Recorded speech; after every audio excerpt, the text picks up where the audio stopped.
आपने मुझे मांग संख्या 42 और 45 पर बोलने का मौका दिया। महोदय, मेरे विधानसभा क्षेत्र उदौरवाटी में सिंचाई के लिए हमारे पहले काठली नदी होती थी, जिसमें अरावली पहाड़ का पानी आता था और उससे हमारा पूरे झुंझुनू जिले का वाटर स्तर उससे बढ़ता था। कुछ दिन पहले 10-20 साल पहले पोंक बांध लग गया, मंडावरा लग गया, छापोली लग गया, तो उसमें पानी कम हो गया। उसके बाद में थोड़ी बहुत आशा थी, वो सिर्फ हमारे मनसा माता का मंदिर में जो मनसा माता का जो पहाड़ है उसका पानी, इसके साथ कोटड़ी और खंडेला का जो नदियों का पानी आता था उसका पानी, अब दोनों जगह वो भी बांध लग गए। उसके बाद में अब कोई आशा नहीं है कि हमारी उस काटली नदी में कोई पानी आए, और उससे झुंझुनू जिले, उदौरवाटी और झुंझुनू जिले में पानी का जल स्तर ऊपर आने की कोई उम्मीद नहीं है।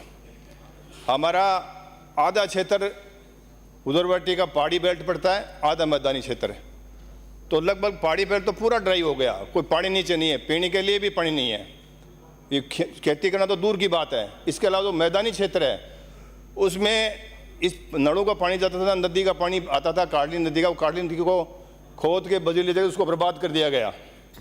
इसके बाद अब ये अपने यमुना का नदी के पानी के लिए हमारे ज़िले में उदौरवाटी में आज भी आंदोलन हो रहे हैं, पहले भी धरने हुए हैं ज़िले लेवल पर।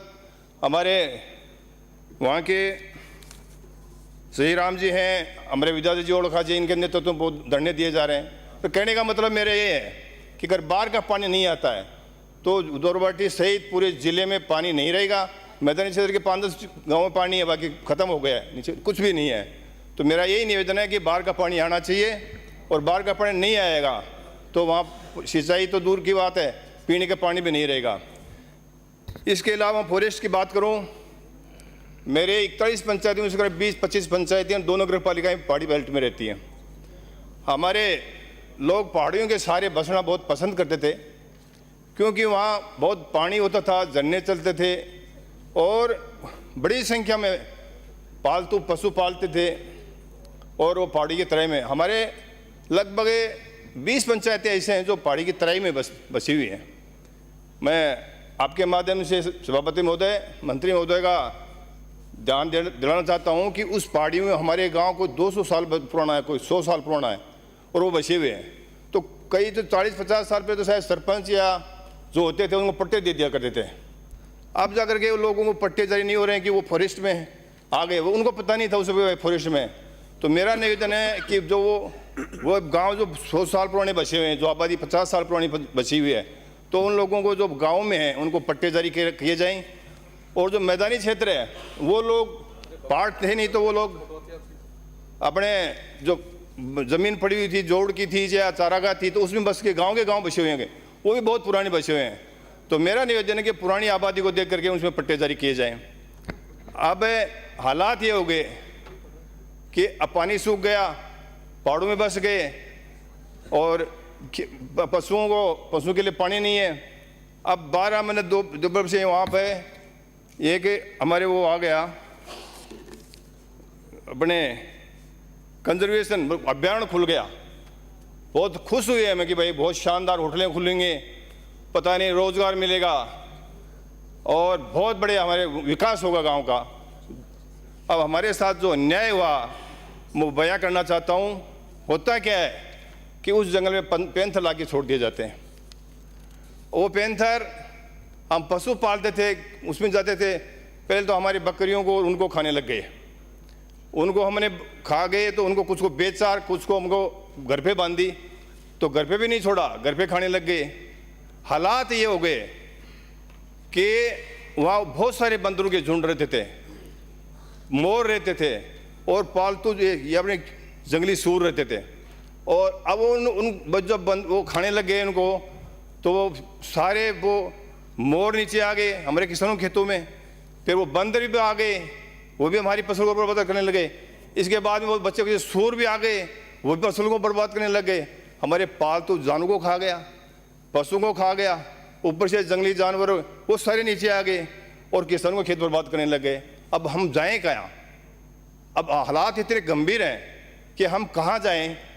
और तो और अगर कोई नील गाय और कोई सूर मर गया खेत में किसान के, तो बड़ी टीम आती है, डॉक्टर आते हैं, पुलिस आती है और हमारे खिलाफ मुकदमे दर्ज किए जाते हैं। और अब हमारी बकरियों को वो जंगली जानवर पालतू पशु घरा के खा जाते हैं, उनका कोई हालत कोई पूछता नहीं है। मतलब हमारे तो खिलाफ मुकदमे दर्ज होते हैं और उनके हमारे घर में आके पशु खाते हैं, उनके खिलाफ कुछ नहीं होता। तो उनके खिलाफ भी मुकदमे दर्ज होने चाहिए। फॉरेस्ट वालों को बोलो कि वो अपनी जानों को वहाँ जंगल में रखें। तो हमारी हालात इतनी गंभीर हो गई है कि हमारा जीना दुर्भर हो गया है। पहले मैंने निवेदन किया था, अब भी मैं कर रहा हूँ। इसके अलावा विकास के नाम पर मैंने क्वेश्चन लगाया।